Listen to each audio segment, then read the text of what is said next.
Mascot spin control ল্যাবের পরীক্ষায় এটি প্রমাণিত। কেয়াসেট আলোপেক্স পেন্টা অ্যাক্টিভ নতুন চুল গজাতে সাহায্য করে, চুল পড়া বন্ধ করে। Keya Seth Alopex penta active 10 hair fall প্রবলেমের একমাত্র সলিউশন। জুনিয়র আন্দোলনরত চিকিৎসকেরা প্রায় 36 দিন ধরে তারা কর্মবিরতি করছেন, তারা বিচারের দাবি করছেন এবং নিশ্চয়ই আপনাদের মনে থাকবে গত 5 দিন শুধু নয় 6 দিন, আজকের দিন নিয়ে 6 দিন ধরে তারা রাস্তার উপরে বসে রয়েছেন। চিকিৎসকেরা তারা কি রাস্তায় বসার জন্য? তা তো নয়, কিন্তু তারা বাধ্য হয়েছেন সেখানে বসতে।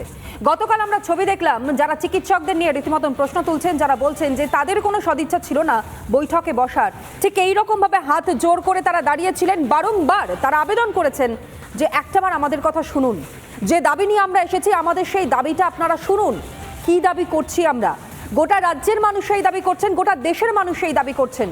মুখ্যমন্ত্রী মমতা বন্দ্যোপাধ্যায় তিনি সেখানে উপস্থিত এবং রাজ্যের যিনি স্বাস্থ্য প্রতিমন্ত্রী চন্দ্রিমা ভট্টাচার্য তিনি উপস্থিত, প্রিন্সিপাল সেক্রেটারি উপস্থিত এবং একই সঙ্গে স্বরাষ্ট্র সচিব তিনিও উপস্থিত। কিন্তু তারপরও কোনো রকমের কোনো সদুত্তর এলো না, যেই সদুত্তরটা শোনবার পর আলোচনায় বসতে সম্মত হতে পারেন জুনিয়র চিকিৎসকেরা। তারা ব্যাকস্টেপ নিলেন, তারা পেছনের দিকে হাঁটলেন। কিন্তু রাজ্য সরকারের কি সদিচ্ছা ছিল?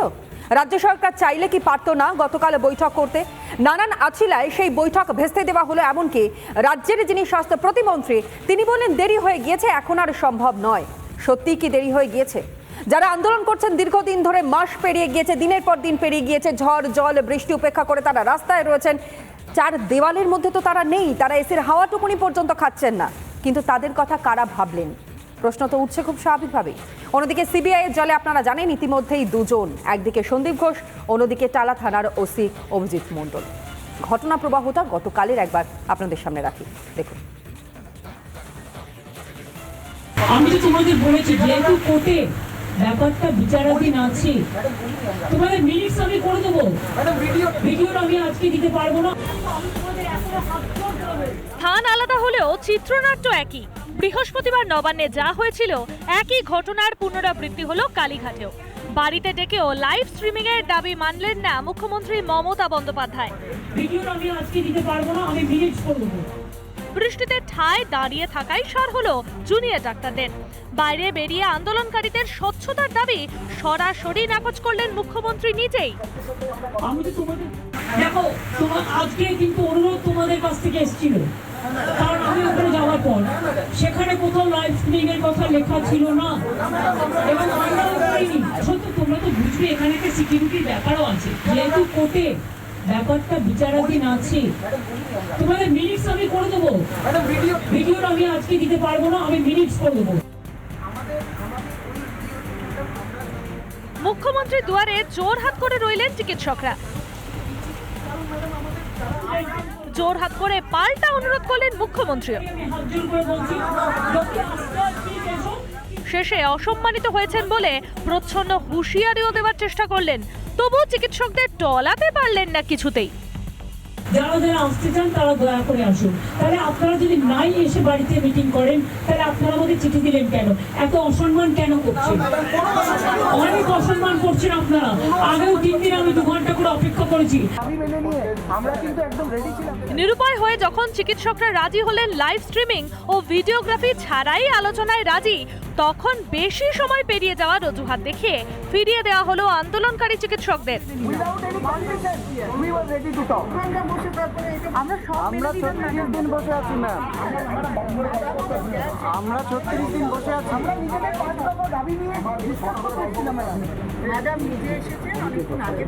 আমরা তাহলে এখানে বসে থাকছি না। কি বললেন ওনারা যে আমরা 3 ঘন্টা অপেক্ষা করেছি? আমরা 35 দিন অপেক্ষা করেছি, আমরা 35 দিন বিচারহীন অপেক্ষা করছি। আমরা 4 দিন ধরে স্বাস্থ্য ভবনের সামনে বৃষ্টিতে ভিজে অপেক্ষা করছি এবং আমরা আমাদের সমস্ত রকম শর্ত ছেড়ে দিলাম। তারপরে যখন আজকে বলতে গেলাম তখন আমাদের মোটামুটি ঘাট ধাক্কা দেওয়া হলো যে না, আলোচনা আর সম্ভব নয়। কালীঘাটের বাড়িতে বৈঠক ভেস্তে গেল। স্বাস্থ্য প্রতিমন্ত্রীর আচরণে অপমানে কান্নায় ভেঙে পড়লেন আন্দোলনকারী চিকিৎসকরা। লাস্টে মিনিটস টুকু নিয়েও আমরা রাজি ছিলাম যে কথা বলুন, আমাদের বাসখানা দাবি শুনুন, আমাদের এসে বিচারটা দিন, আমাদের জন্য কিছু এই বিচারের রাস্তায় কিছু আশা হলো দেখান। ওনারা এটা শুনলেন না। লাইভে একপাক্ষিক ভাষণ হতে পারে, কিন্তু আলোচনা হতে হবে বন্ধ দরজার ভিতর। এত লুকোচুরি কেন? জুনিয়র ডাক্তারদের সঙ্গে আলোচনা কেন সর্বসম্মুখে আনতে চান না মুখ্যমন্ত্রী? কিসের এত ভয় মমতা বন্দ্যোপাধ্যায়ের? ভাই তোমাদের সব ডিমান্ড তো আমি মানতে পারি না। আমি তোমাদের রিপাবলিক বাংলা।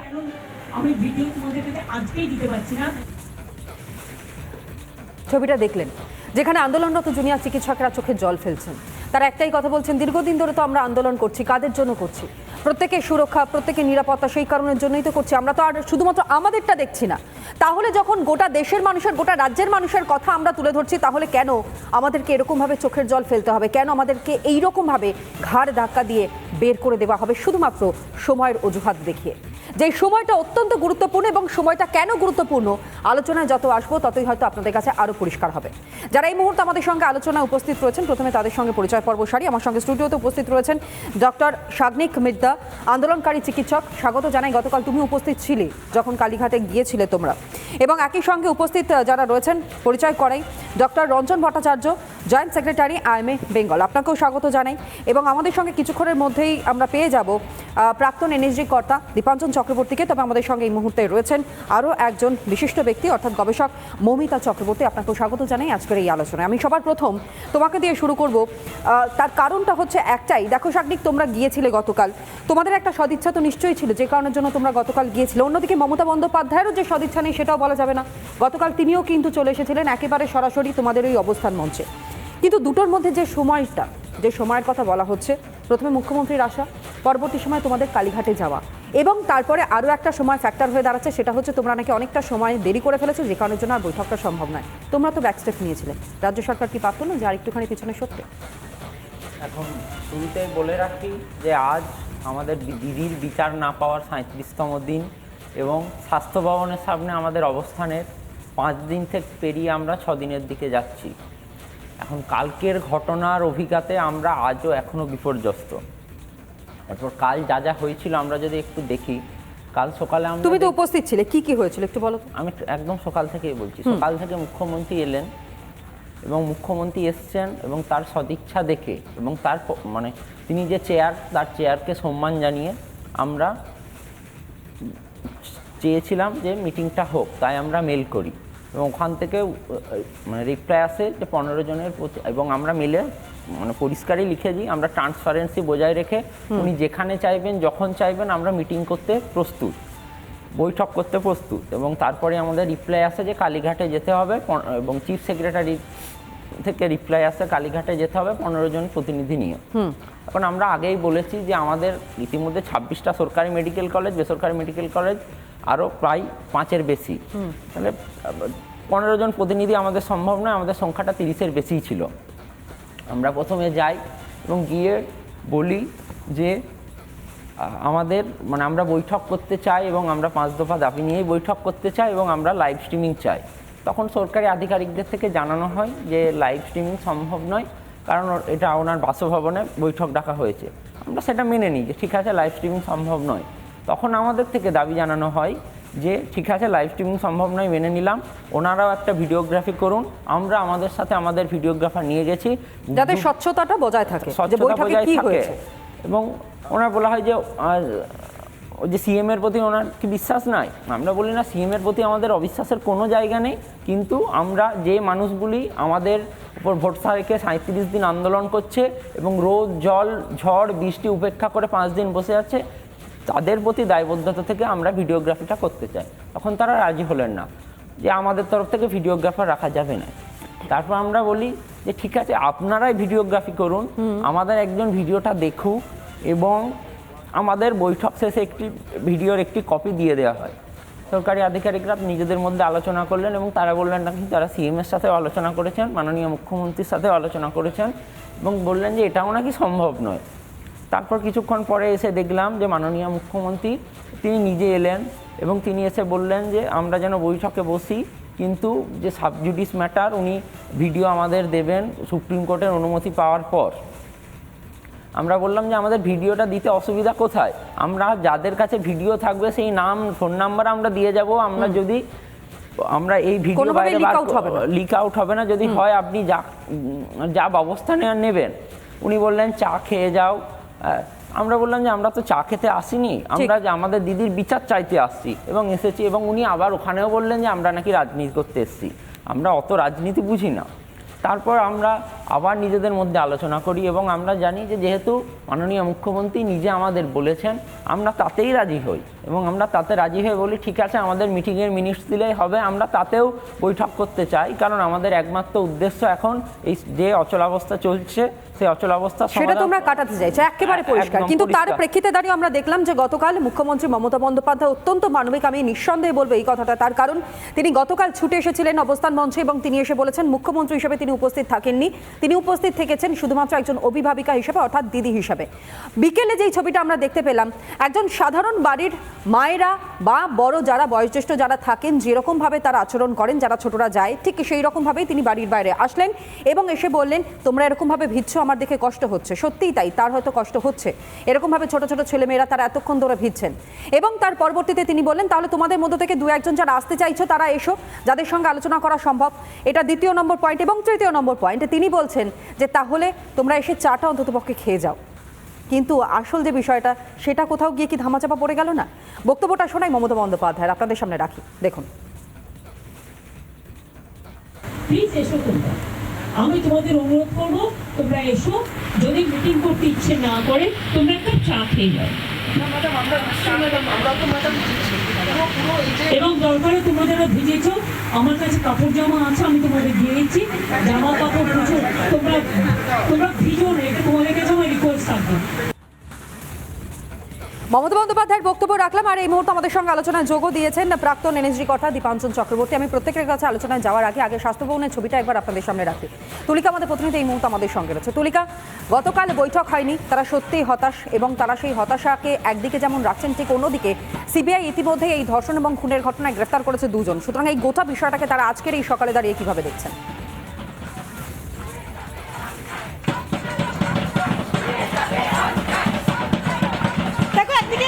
এই দুজনকে গ্রেফতার, অর্থাৎ প্রাক্তন অধ্যক্ষ সন্দীপ ঘোষ তার সঙ্গে কালা থানার ওসি অভিজিৎ মণ্ডলের গ্রেফতারের পর যেন আন্দোলনের ঝাঁজ আরো বাড়ছে।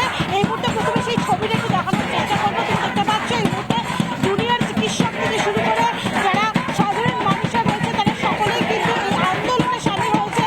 স্লোগানে স্লোগানে কার্যত মুখরিত হচ্ছে এই মুহূর্তে স্বাস্থ্য ভবন চত্বর, এই মুহূর্তে মুখরিত হচ্ছে। প্রথমে তাদের সেই একটু স্লোগানটা শোনানোর চেষ্টা করবো, তারপর অবশ্যই আমরা যারা চিকিৎসকরা রয়েছেন তাদের সঙ্গে কথা বলবো।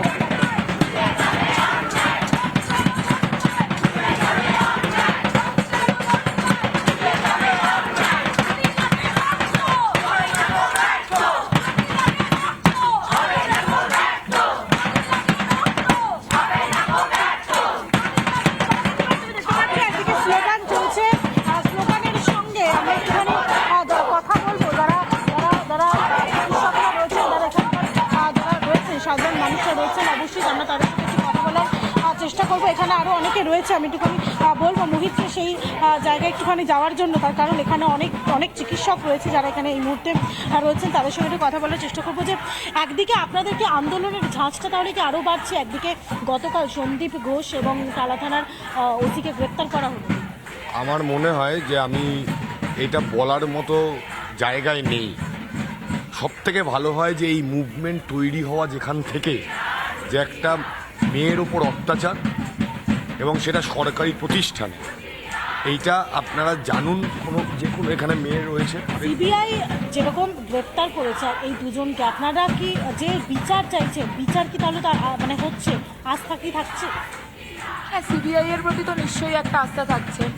এতদিন ধরে রাস্তায় নেমেছি, আজ 9 তারিখ থেকে প্রায়, তো আস্থা কিছুটা তৈরি হয়েছে, যেটা আমরা ভেবেছিলাম যে কিছু হয়তো হবে না।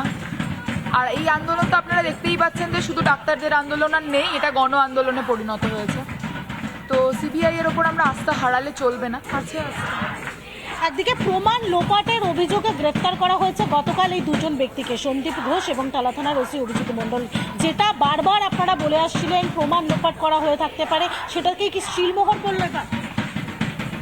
হ্যাঁ, দেখুন, শিলমোহর তো করলে এবার এখন ওখান থেকে কি উত্তর আসছে সেটার ওপর ডিপেন্ড করছে আমাদের পরবর্তী মুভমেন্টস কি হবে। বা ডাক্তাররাও এখানে আছেন, ওনারাও বলছেন, আমাদের জানেন নিশ্চয়ই আজকে আমাদের একটা মহামিছিলের আহ্বান করা হয়েছে। তো আমরা চাই যে আরও কেউ যারা যুক্ত আছেন, আসল যে মোটিভটা আমাদের খুন এবং ধর্ষণ, তারা যেন শাস্তি পায়, এটাই আমাদের আসল মোটিভ। একেবারে স্পষ্ট বক্তব্য তুলিকা, নজর রাখো যে যারা অন্যায় করেছে তারা শাস্তি পাক, যারা এই অপরাধের সঙ্গে জড়িত তারা শাস্তি পাক। প্রাতিষ্ঠানিক খুন প্রথম বলেছিল রিপাবলিক বাংলা, এবং সেটাই কার্যত কোথাও না কোথাও গিয়ে স্পষ্ট হচ্ছে। কেন এই কথা বলছি? যেই 5 দফা দাবিকে কেন্দ্র করে এত জল ঘোলা হচ্ছে সমানে, সেই 5 দফার দাবিটা কি একবার আপনাদের সামনে আমরা তুলে ধরবার চেষ্টা করি। দেখুন, চিকিৎসকেরা যে 5 দফা দাবি রেখেছেন তার মধ্যে 1 নম্বর হচ্ছে অভয় ধর্ষণ এবং খুনের বিচার, অর্থাৎ সঠিকভাবে বিচার করা হোক সেই দাবি তারা রাখছেন। দ্বিতীয় পয়েন্ট যা তারা বলছেন, শীর্ষ স্বাস্থ্যকর্তাদের পদত্যাগ। এর পেছনেও যে বলছেন না স্বাস্থ্য ভবনের ঘুঘুর ভাষা, অর্থাৎ এই জায়গাটা যাতে রেকটিফাই করা সম্ভব হয়, যাতে একেবারে স্বচ্ছতা রাখা সম্ভব হয়, সেটাই কিন্তু তারা দাবি করছেন, যে কারণে পদত্যাগের দাবি করছেন। 3 নম্বর, যেখানে বিনীত গোয়েলের পদত্যাগ, গতকাল গ্রেফতারির পর থেকে কিন্তু এই বিষয়টা স্পষ্ট হয়েছে, কেউ না কেউ তো জড়িত রয়েছে এবং তারা একটা লেভেলে রয়েছে, যে কারণের জন্য বারংবার তারা সিপির পদত্যাগ দাবি করছেন।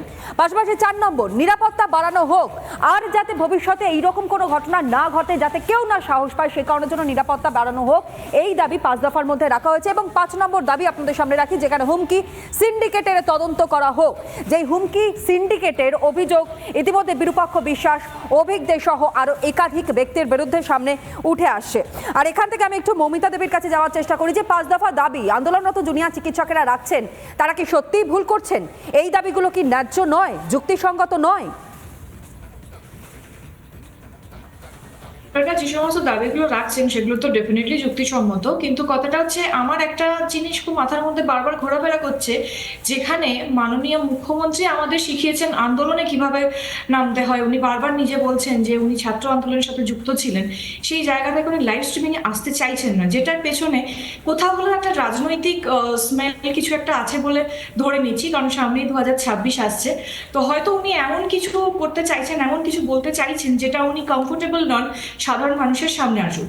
এবার উনি ভুলে যাচ্ছেন যে উনি কিন্তু একটা সময় দেখিয়েছেন, যেখানে পার্লামেন্টের মতো মানে সংসদ ভবনে আমরা লাইভ স্ট্রিমিং দেখতে পাই, সেখানে লাইভ ক্যামেরা চলাকালীন উনি স্পিকারের মুখের ওপর কাগজ ছুঁড়ে ফেলে দিচ্ছেন, উনি অ্যাসেম্বলিতে দাঁড়িয়ে বিধানসভায় চিৎকার চেঁচামেচি করছেন। সে বিশাল একটা ড্রামা হয়েছিল একটা সময়, সেটা আমরা সবাই জানি।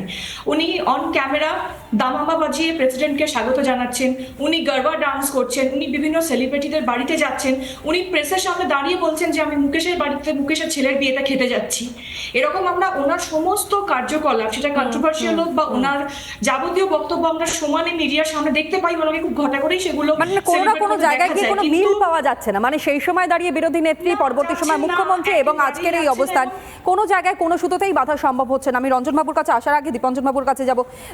দীপঞ্জন বাবু কি বলবেন? মমতা বন্দ্যোপাধ্যায় তিনি এতটাই মানবিকতার পরিচয় দিচ্ছেন, গতকালও দেখলাম বারংবার, কিন্তু তারপরও গিয়েও কোনো সমাধান সূত্র, কোনো রফা সূত্র সামনে আসলো না, শেষ পর্যন্ত ভেস্তে গেল বৈঠক। আমি প্রথমেই যে জুনিয়র ডাক্তাররা রয়েছেন, আইএম এর সদস্যরা রয়েছেন, আমি আপনাদের অভিনন্দন জানাই এবং বলতে চাই যে আমি এবং আমার মতো লক্ষ লক্ষ কোটি কোটি বাঙালি আপনাদের সঙ্গে রয়েছে, সর্বান্তকরণে আমরা আপনাদের এই লড়াইয়ে রয়েছি। আর পেশাগত কারণে আমি ভারতবর্ষে 90-এর দশকে 92 সালে রাম মন্দির মুভমেন্ট দেখেছি, আমি মন্ডল কমিশন দেখেছি, এবং আমি নির্ভয়া হত্যার যে আন্দোলন ছিল দিল্লিতে, সেটা তখন ওখানে ছিলাম, আমি দেখেছি। আমি এইরকম জন আন্দোলন আমি মনে করি ভারতবর্ষের স্বাধীনতার পরে আজ পর্যন্ত হয়নি।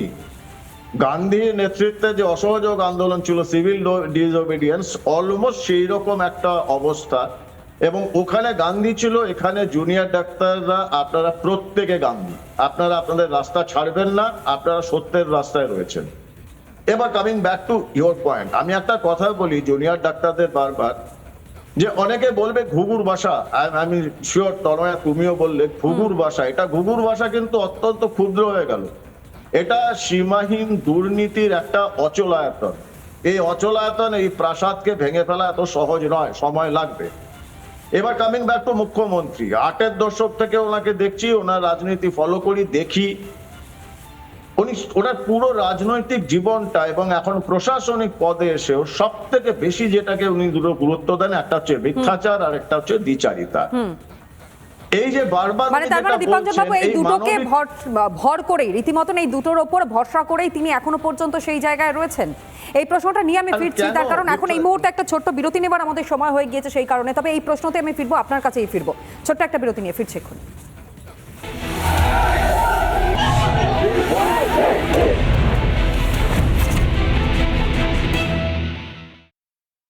আর এই মুহূর্তে সরাসরি আমরা আলোচনায় ফিরবো। দীপাঞ্জন বাবু যেমনটা বলছিলেন, একদিকে মিথ্যাচার, অন্যদিকে দ্বিচারিতা, এই দুটোর উপর ভর করেই মুখ্যমন্ত্রী যত বক্তব্য সামনে আসছে তার প্রেক্ষিতে এই প্রশ্নটা আসছে যে শুধুমাত্র এই দুটোকেই কি তিনি ভর করে যাচ্ছেন। আমি অবশ্যই মমিতা দিদিও হাত তুলেছেন, দেবীও, আমি তার কাছেও যাবো, কিন্তু দীপাঞ্জন বাবু যেমনটা বলছিলেন।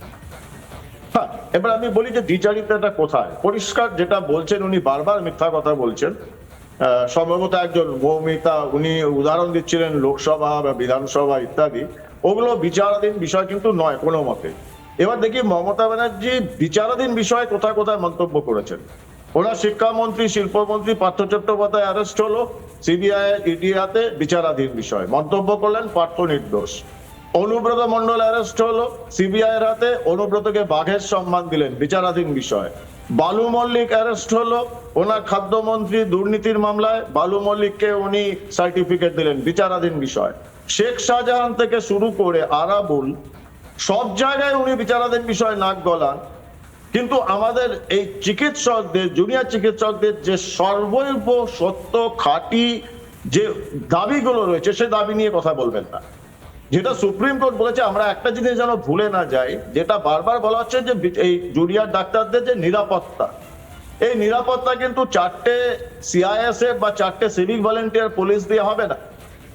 নিরাপত্তাটা কাদের থেকে? নিরাপত্তা সন্দীপ ঘোষের মতো লোকদের থেকে, নিরাপত্তা সুশান্ত রায়ের মতো লোকদের থেকে, নিরাপত্তা এই অভিক বিরূপাক্ষদের কাছ থেকে। সিভিক ভলেন্টিয়ার বা সিআইএসএফ কোথায় কোথায় প্রোটেকশন দেবে? এক্সামিনেশনের পেপারেও প্রোটেকশন দেবে, সেখানেও তো এই। তবে দীপাঞ্জন বাবু, গতকাল মুখ্যমন্ত্রী তিনি তো বলেছেন তার উপর ভরসা রাখতে, তিনি প্রতিশ্রুতি দিয়ে এসেছেন যদি তার উপর ভরসা রেখে কর্মবিরতিটা তুলে নেন জুনিয়র চিকিৎসকরা, তাহলে তিনি সব রকমের ব্যবস্থা নেবেন। রঞ্জন বাবু, না, ওনার ইতিহাস বলছে যে ওনার উপর ভরসা করা যায় না, কারণ উনি 10টা কথা বলে তার মধ্যে 12টা মিথ্যা কথা এবং দ্বিচারিতা থাকে, ওনার কথায় ভরসা করা যায়। বেশ, রঞ্জন বাবু, কালকে একটা যুগান্তকারী ঘটনা ঘটলো। কালকে একটা স্বচ্ছতা ছিল, সদিচ্ছা ছিল, সম্ভাবনা ছিল, কিন্তু সৎসাহস ছিল না বলে সহমত হয়নি। কালকে আমরা দেখলাম যে কিভাবে রুদ্ধদ্বার কক্ষে একটা খোলা মনে প্রবল টানটান উত্তেজনার মধ্যে একটা হয়তো জবনিকাপাত হওয়ার একটা জায়গায় আমরা অপেক্ষা ছিলাম 10.5 কোটি মানুষ, যারা পশ্চিমবঙ্গের 3.5 লক্ষ চিকিৎসক সারা ভারতবর্ষ জুড়ে, কিন্তু সেটা অবশেষে হলো না। মুখ্যমন্ত্রী বলেছিলেন যে কিছু কিছু জায়গায় যে আন্দোলনকে তিনি কুর্নিশ করছেন, সবসময় ঝড়জলের মধ্যে জুনিয়র ডাক্তাররা বসে আছেন, তারা 34 দিন ধরে এই আন্দোলন করছেন, সুবিচার চাইছেন। একসময় মুখ্যমন্ত্রীও 26 দিন অনশন করেছিলেন, এবং তারপরেও তিনি বলেছিলেন যে কিছু কিছু ক্ষেত্রে তার বাধ্যবাধকতা আছে। যদিও তিনি হেড অফ দ্য স্টেট, তবু কেন তিনি কোনো সদর্থক পদক্ষেপ নিচ্ছেন না? তবে একটা জায়গা যেটা আমাদের বুকে বেঁধেছে, সেটা হচ্ছে যখন এটা বলা হয়েছে যে ওরা চেয়ার চায়, বিচার চায় না, তা চেয়ারের ওপর তো আমাদের কোনো দাবি নেই, কারণ আপনি নিজে এসে দেখেছেন সেখানে গোড়ালি অবধি ভেজেই আপনাকে আসতে হয়েছে, কিন্তু ওই ট্রিপলের মধ্যে দিয়ে জল চুয়ে পড়ছে, প্লাস্টিক পড়ে আছে, তা সত্ত্বেও জুনিয়র ডাক্তাররা কিন্তু নিচেই বসে আছে, চেয়ারে বসে নেই। কিন্তু হ্যাঁ, চেয়ার আমরা চাই। যদি CHAIR ধরি, তাহলে সিতে হচ্ছে আমরা চাই criminal prosecution to get the justice for Abhaya. এইচে আমরা চাই হেলথ সেক্রেটারি এবং অন্যান্য যারা অফিসিয়াল আছেন, director of health service, director of medical এডুকেশনের অপসারণ চাই। এতে আমরা চাই abolishment of the threat culture. আইতে চাই increase and enhance security of the female doctor in the work place. কর্মক্ষেত্রে আমাদের সুরক্ষার দাবি আমাদের করেছি। এবং আর হচ্ছে removal of the top police cops, এবং তার মধ্যে নগরপাল আছেন এবং যারা মিথ্যাচার করেছেন ডিসি সেন্ট্রাল, ডিসি নর্থ, তাদেরও আমরা অপসারণ চাই। কিন্তু মনে রাখবেন যে এক্ষেত্রে সবেমাত্র খেলা শুরু হয়েছে। দিদি বলেছেন যে তিনি ফুটবল খেলেন, আমরা দেখেছি। আমরা টেনিস খেলতে চাই এবার। 15 লাভ হয়েছে এখন সন্দীপ ঘোষকে খুন ও ধর্ষণ এবং এই পাহাড় প্রমাণ দুর্নীতির পরিপ্রেক্ষিতে গ্রেপ্তার করা হয়েছে, কিন্তু 30 লাভ হবে যখন আমাদের সেই জলপাইগুড়ির জেঠু মানে সুশান্ত রায়কে অ্যারেস্ট করা হবে।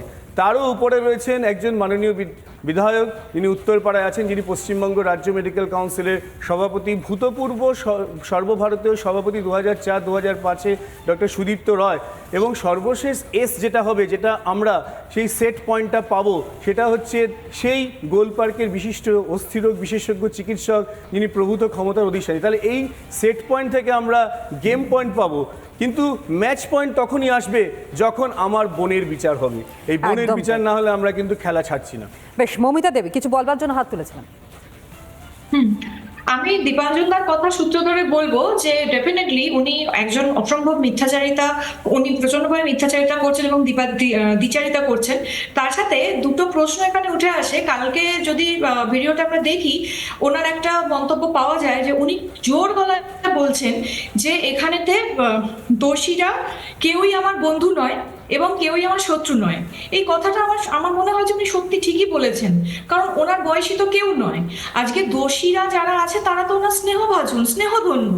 আবার এদিকেতে চিকিৎসকদের সেই কষ্টতেও উনি দৌড়ে এসে বলছেন যে ওনারাও তাদের স্নেহধন্য। কাজেই এখানেতেই ওনার অন্যায়কে সাপোর্ট করার আরো যে একটা বিশালভাবে প্রবণতা সেটা উঠে আসছে।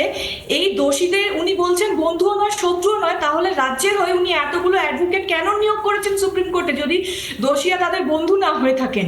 খুব ভুল যদি না হয় 21 জন আইনজীবী যারা লড়াই করছেন রাজ্যের হয়ে অ্যাপয়েন্ট করলেন কিভাবে যদি দোষীদের যদি উনি বন্ধুত্বের হাতই না বাড়িয়ে দেন? আজকে কি হচ্ছে একটা কথা মাথায় রাখতে হবে, আমরা দাপর যুগে একটা শিশুপালকে দেখেছি, আর আমাদের এই কলি যুগে এদিকে সন্দীপ ঘোষ, তারপরে বিনীত গোয়েল, অভিজিৎ মন্ডল, এরকম প্রচুর শিশুপাল আছে। এরা তো শুধু 3টা নাম বললাম। বেসিক্যালি এরা যদি পদত্যাগ এদের যদি করতে হয় বা এদেরকে যদি সাসপেন্ড করেও দেওয়া হয়, আজকে আমি এখানে বসে বলে দিচ্ছি এরকম শিশুপাল আমাদের সমাজে এই মুহূর্তে কাতারে কাতারে লুকিয়ে আছে। কারণ it's not a matter of one day.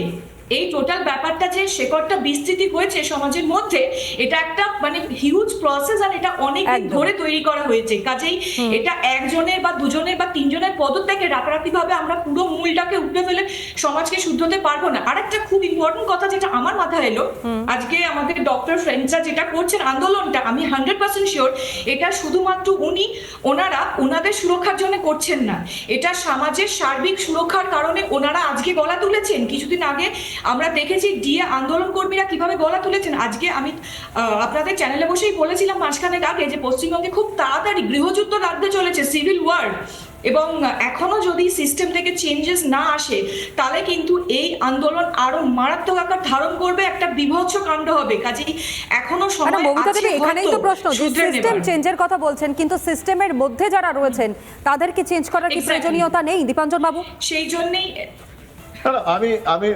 Momita, তোমার সাহসকে আমি কুর্নিশ জানাই। তুমি যেরকম ভাবে সত্যি কথা বললে, কিছু মনে করো না, তুমি বললাম।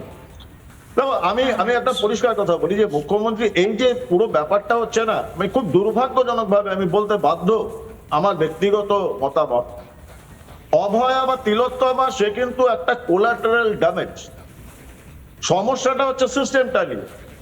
অভয়া জেনে গিয়েছিল, প্রতিবাদ করতে গেছিল, সে যে প্রতিবাদ করতে যাবে তার নাম দীপাঞ্জন হোক, যার নাম কলতান হোক, যার নাম যাই হোক না কেন, তাকেই সিস্টেমটা কুচলে দেবে।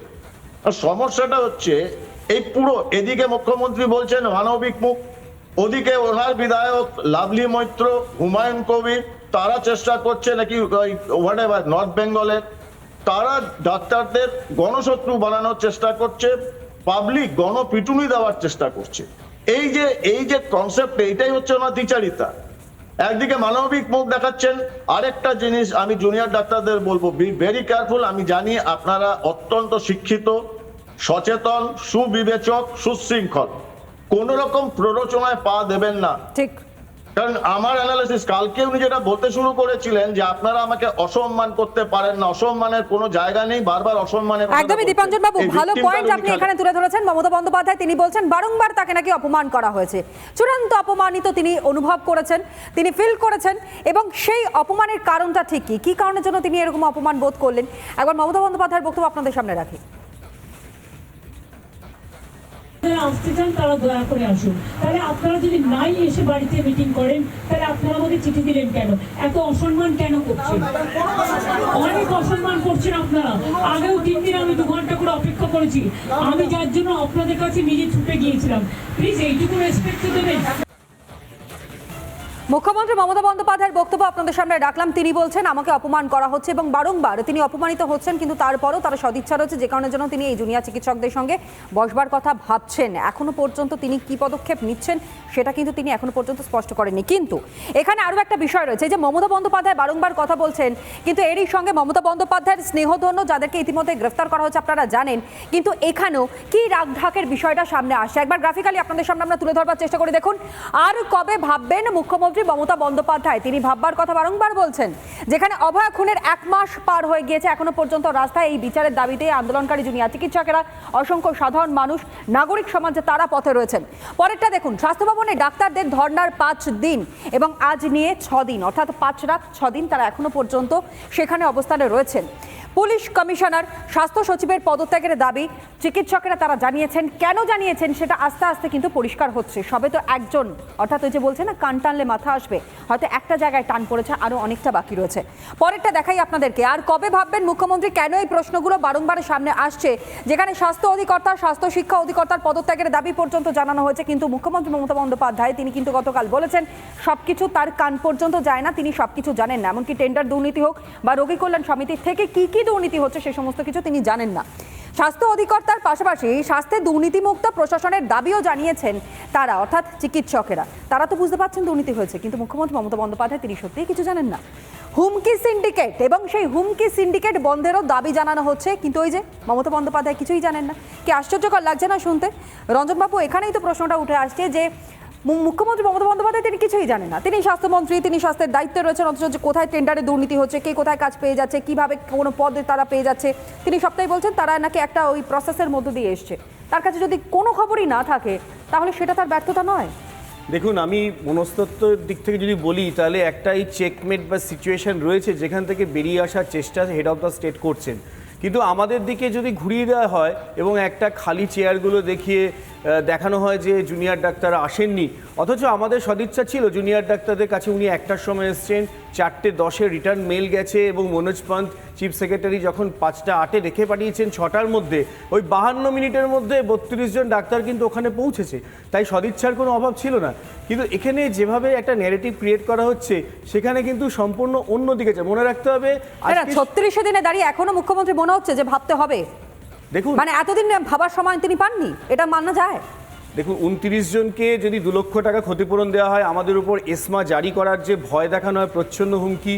আমি মানছি যে কালকে চা খেতে পারেনি ওরা, কারণ 5 দিন জলে ভিজে আন্দোলন করে চা খেতে পাওয়ার মতো মনস্তাত্ত্বিক অবস্থা থাকে না। কিন্তু আমি কথা দিচ্ছি যে আমরা 93,000 ডাক্তার কালীঘাটে গিয়ে ভাড়ে চা খেয়ে আসবো যদি আমার বোন সুবিচার পায়। আমরা বারবার করে একই কথা বলছি যে আমরা মুখ্যমন্ত্রীকে জানাতে চাই আপনি সব কিছুর ঊর্ধ্বে, সব কিছু থেকে বেরিয়ে আসুন। আমরা আপনার বিরোধিতা করব না, আমরা এই আন্দোলনটা করছি ন্যায্য সুবিচার পাওয়ার আশায়, এবং এক্ষেত্রে আপনাকে সব কিছুর ঊর্ধ্বে এগিয়ে এসে আসুন। এবং আমরা সুপ্রিম কোর্টের যে ভার্ডিক সেখানে 16, 17, 18 নম্বর অনুচ্ছেদে সুপ্রিম কোর্ট যে অবজারভেশন দিচ্ছে তাতে 16 নম্বরে বলেছেন যে ভয়মুক্ত কাজের পরিবেশ, 17 নম্বর অনুচ্ছেদে আছে ডিস্ট্রিক্ট ম্যাজিস্ট্রেট, সুপারিনটেন্ডেন্ট পুলিশদের সদর্থক বার্তা দেওয়া, এবং তারপরে 18 নম্বর অনুচ্ছেদে বিকেল 5টায়। কিন্তু যেভাবে উল্কাপাত হচ্ছে, ইউতে উদয়নবাবু, এলে লাভলি দেবী, কেতে কাঞ্চনবাবু এবং এতে অরূপবাবু, অপূর্ববাবু, এইভাবে, এবং তার সাথে এইচডি ভার্সন হচ্ছে হুমায়ুন কবির, তারা যেভাবে গান পয়েন্টে রেখে বলছে কুড়াল গাছে বেঁধে রাখবে ডাক্তারদের, প্রহরণের প্রচ্ছন্ন হুমকি,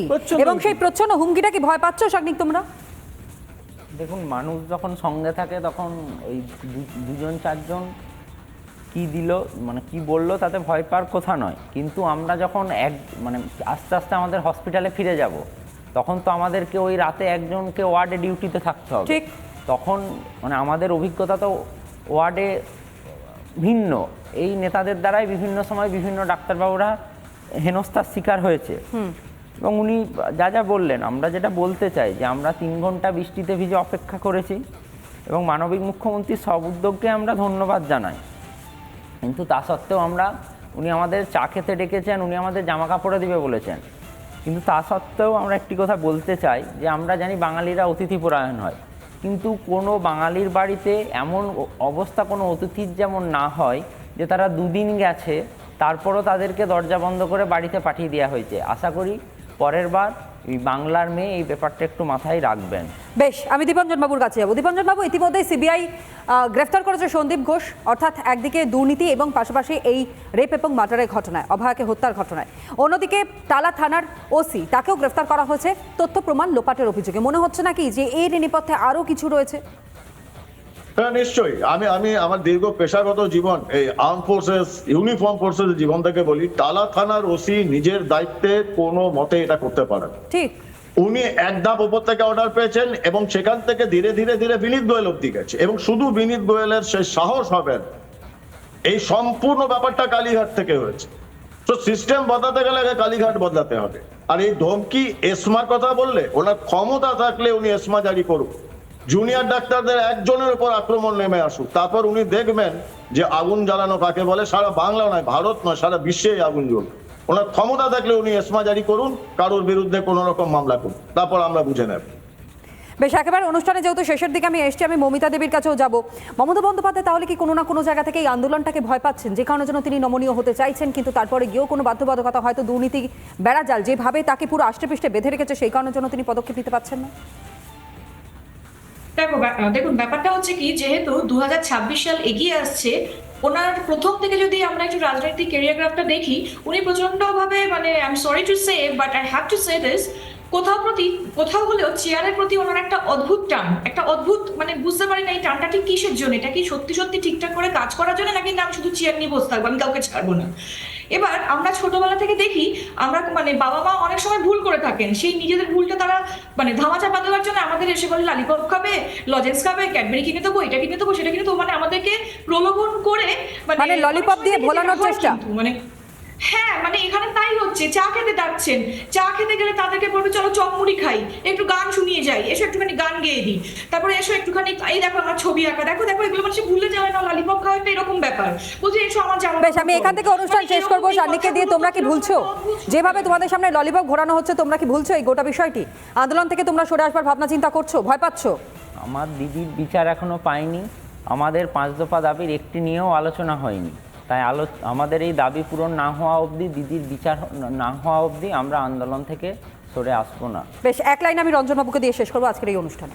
চিকিৎসকদের স্পাইন বিনীত গোয়েলের মতো নয়, বা গায়ের চামড়া ওই একশৃঙ্গ গন্ডার কাজিরাঙার অবলুপ্ত প্রায়ের মতো নয়। আমরা কিন্তু সিম্প্যাথি চাই না, আমরা এমপ্যাথি চাই না, আমরা অ্যান্টিপ্যাথি চাই না, আমরা অ্যালোপ্যাথি বা মডার্ন সিস্টেম অফ মেডিসিন। আমরা 284 দিন মাতৃগর্ভে অন্ধকারে কাটাই, তেমনি 284 দিন আন্ডার গ্র্যাজুয়েট পোস্ট গ্র্যাজুয়েট পরীক্ষার প্রিপারেশনের জন্য কাটাই। তাই আমরা এত সহজে দমবো না। একেবারে স্পষ্ট বার্তা, যেখানে বলা হচ্ছে যে বিচারের দাবি, এবং সেই বিচারের দাবিতেই অনড় রয়েছেন প্রত্যেকে, এবং এই বিচারের দাবিতে অনড় তারা থাকবেন। আজ হয়তো কানে টান পড়েছে, কিন্তু এরপর মাথায় টান পড়বে নিশ্চিত। আমরা এই বিষয়ে যে টান ঠিক জায়গায় পড়বে, তার কারণ দুর্নীতি শুধু একজনের দ্বারা হয়নি, এটা সাংগঠনিকভাবে দুর্নীতি হয়েছে, প্রাতিষ্ঠানিকভাবে হত্যা করা হয়েছে, খুন করা হয়েছে। সুতরাং কারা কারা এর সঙ্গে জড়িত রয়েছে তা কিন্তু অবশ্যই সামনে আসবে।